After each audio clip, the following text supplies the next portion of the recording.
ಓಂ ಶ್ರೀ ಗುರುಭ್ಯೋ ನಮಃ. ವಕ್ರತುಂಡ ಮಹಾಕಾಯ ಸೂರ್ಯಕೋಟಿ ಸಮಪ್ರಭ ನಿರ್ವಿಘ್ನಂ ಕುರು ಮೇ ದೇವ ಸರ್ವ ಕಾರ್ಯೇಷು ಸರ್ವದ.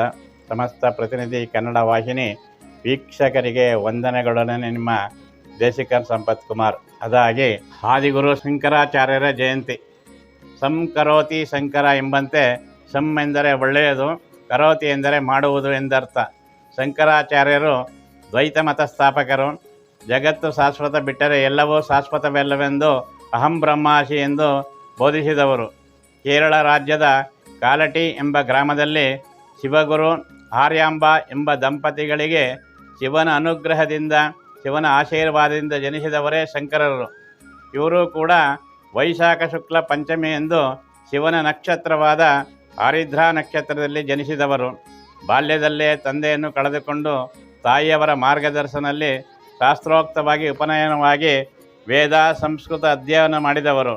ಒಮ್ಮೆ ಒಬ್ಬ ಬಡ ಮಹಿಳೆಯ ಮನೆಗೆ ಭಿಕ್ಷೆಗೆ ಹೋಗಿದ್ದಾಗ ಏನೂ ಇಲ್ಲದ ಆ ಬಡವಿ ಮನೆಯಲ್ಲಿದ್ದ ಒಂದು ನೆಲ್ಲಿಕಾಯಿಯನ್ನು ನೀಡುತ್ತಾಳೆ.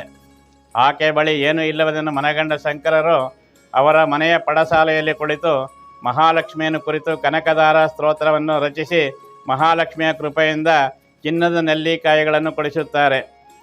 ಅವರಿಗೆ ಸನ್ಯಾಸತ್ವ ಸ್ವೀಕರಿಸಲು ಇಚ್ಛಿಸಿದರೆ ಶಂಕರರ ತಾಯಿಯು ಅವರನ್ನು ಸನ್ಯಾಸಿಯಾಗಿ ಮಾಡಲು ಒಪ್ಪುವುದಿಲ್ಲ. ಹೀಗಿರಲು ಒಮ್ಮೆ ಪೂರ್ಣಾ ನದಿಯಲ್ಲಿ ಸ್ನಾನ ಮಾಡುತ್ತಿರುವಾಗ ಒಂದು ಮಹಿಳೆ ಶಂಕರರ ಕಾಲು ಹಿಡಿದು ಬಿಡುತ್ತದೆ. ಆಗ ಶಂಕರರು ತಾನು ಸನ್ಯಾಸಿಯಾದರೆ ಮಾತ್ರ ಅದು ನನ್ನ ಕಾಲು ಬಿಡುವುದೆನ್ನಲು ತಾಯಿ ಒಪ್ಪಿಗೆ ಸೂಚಿಸಿದಾಗ ಅದವರ ಕಾಲನ್ನು ಬಿಡುತ್ತದೆ. ಒಮ್ಮೆ ಪೂರ್ಣಾ ನದಿಯಲ್ಲಿ ಅವರ ತಾಯಿ ಕಾಲು ಜಾರಿದಾಗ ಶಂಕರರ ಪ್ರಾರ್ಥನೆಯಿಂದ ನದಿಯೂ ಕೂಡ ತನ್ನ ಪಥವನ್ನು ಬದಲಾಯಿಸಿ ಶಂಕರರ ಮನೆಯ ಬಳಿ ಹರಿಯಲಾರಂಭಿಸಿತು. ನಂತರ ಇಡೀ ಭಾರತವನ್ನೆಲ್ಲ ಕಾಲ್ನಡಿಗೆಯಲ್ಲಿ 2 ಬಾರಿ ಸುತ್ತಿ ಅನೇಕ ಕಡೆ ಶಕ್ತಿ ಪೀಠಗಳನ್ನು ಹಾಗೂ ಶೃಂಗೇರಿ, ಬದರಿ, ದ್ವಾರಕಾ, ಪೂರಿ ಮುಂತಾದ ಕಡೆ ಪೀಠಗಳನ್ನು ಸ್ಥಾಪಿಸಿ 4 ವೇದಗಳನ್ನು, ಭಜಗೋವಿಂದಂ ಗೀತೆಯನ್ನು ಬೋಧಿಸಿ ತಿರುಪತಿಯಲ್ಲಿ ಧನಾಕರ್ಷಣ ಯಂತ್ರವನ್ನು, ಕೊಲ್ಲೂರಿನಲ್ಲಿ ಶ್ರೀಚಕ್ರವನ್ನು ಸ್ಥಾಪಿಸಿದರು. ಅದೇ ರೀತಿ ಭಾರತದ ಎಷ್ಟೋ ಕಡೆಗಳಲ್ಲಿ ದ್ವೈತಮತ ಪ್ರಚಾರ ಮಾಡಿ ಅನೇಕ ಪೀಠಗಳನ್ನು ಸ್ಥಾಪಿಸಿದರು.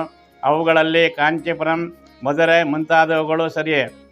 ನಂತರ ಕಾಶ್ಮೀರದ ಸರ್ವಜ್ಞ ಪೀಠವನ್ನೇರಿದವರು ಶಂಕರರು ತಮ್ಮ 32ನೇ ವಯಸ್ಸಿನಲ್ಲಿ ಕೇದಾರನಾಥದಲ್ಲಿ ಶಿವೈಕ್ಯರಾದರು. ಮೂರ್ತಿ ಚಿಕ್ಕದಾದರೂ ಕೀರ್ತಿ ದೊಡ್ಡದು ಎಂಬಂತೆ ಚಿಕ್ಕ ವಯಸ್ಸಿನಲ್ಲೇ ಮಹತ್ ಕಾರ್ಯವನ್ನು ಸಾಧಿಸಿದ ಶಂಕರರನ್ನು ನೀವೆಲ್ಲರೂ ಪ್ರೀತಿಯಿಂದ ಅವರ ಜಯಂತಿಯನ್ನು ಸಂಭ್ರಮದಿಂದ ಆಚರಿಸೋಣ. ಈ ಕಾರ್ಯಕ್ರಮ ನಿಮಗೆ ಇಷ್ಟವಾಗಿದ್ದರೆ ಲೈಕ್ ಮಾಡಿ, ಶೇರ್ ಮಾಡಿ. ವಂದನೆಗಳು. ಇಂತಿ ನಿಮ್ಮ ದೇಶಿಕರ್ ಸಂಪತ್ ಕುಮಾರ್.